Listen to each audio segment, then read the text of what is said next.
Alright, so I'm shooting another album review. This album is called Fear of a Blank Planet by Porcupine Tree. It's the front cover. Yeah. This album, 6-track album. It's about 50 minutes long together. It's not too long, it's not too short. It's a good length album, I think. I wouldn't call this a concept album, but the lyrics match together to tell a story in some ways. So it's weird, it's not really a concept album, but it is, if you know what I'm trying to say. The opening track, Fear of a Blank Planet, named after the Public Enemy album, Fear of a Black Planet, good album by the way. It's like, done as like a joke really, but it's also got a more meaning thing behind it. It's like being afraid of what's out there, really.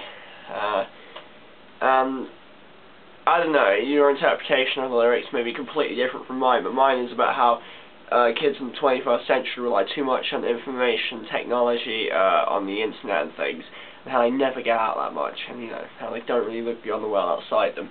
Anyhow, track number 1. This was my favourite track by Porcupine Tree for a very long time. It's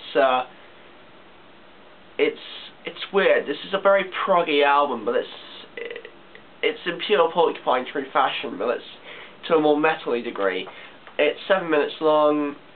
Great drumming from Gavin Harrison on this. He's one of the best drummers of the 21st century. Now,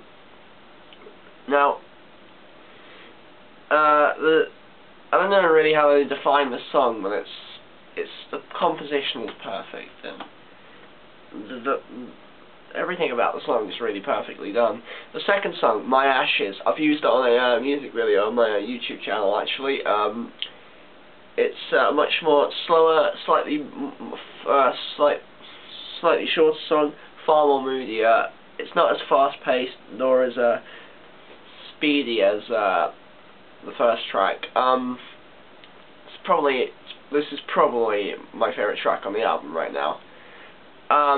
Then there's the weird long song, which name I cannot pronounce. It's track number 3. It sounds like amphetamines or something like that. I can't pronounce it, so I won't try anymore.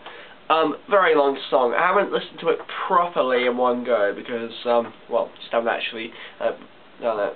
At least not enough times to fully understand it. But it's a really good song. A lot of people would say this is their standout track on the album. I'm going to say it's one of the best songs I've heard from Porcupine Tree, and I've heard quite a few good ones. 4th track, I believe, is Sentimental. I'm just going to confirm that. Yeah, Sentimental. This is another one of my favourite tracks. It's far more poppier. There's also a Trains riff towards the end of the song, Trains from the In Absentia album. This is a great track, I think. I feel it really brings Porcupine Tree out into the light, you know, shows their expansion from the more metally side of tracks 1 and 3, and then it just shows their pure, like, poppy side. It reminds me a bit of the Beatles, actually, like a modern day version, if John Lennon was born in, like, 1968. Anyhow, moving on. Track number 5, Way Out of Here. This is another one of my very favourite songs. It's one of the best ones on the album. Guitar solo is done by Robert Fripp of King Crimson. I neglected to tell you earlier that the really long song, the guitar solos on that were done by Alex Lifestone of Rush. Anyhow, Way Out of It. It's got a very creepy and it's very moody to start with. And it's an incredible track.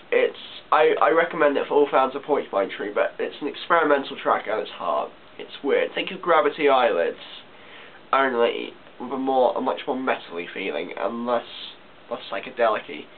Like I said, it's weird. Final track, Sleep Together. The lyrics in this album tend to represent a more hopeful aspect than that of something like the first song, Fear of a Blank Planet. Nevertheless, it's probably my least favourite song on the album, which is difficult for me to say because all the songs are actually brilliant. It's a fine composition though, a fine piece of music, and it's really, really worth it. Yeah. Like, CD itself, it's just blank. Probably to go along with the phrase, fear of a blank. Yeah. It's a really good album. It came out in April 2007, just last year actually. I'd say this album was for the more metally fans of Porcupine Tree, which is probably what I am really on their scale.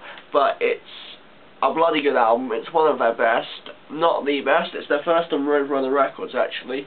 Stephen Wilson, I take my hat off to him once again. He's done a fantastic job with all of his albums, those of Porcupine Tree and those of others.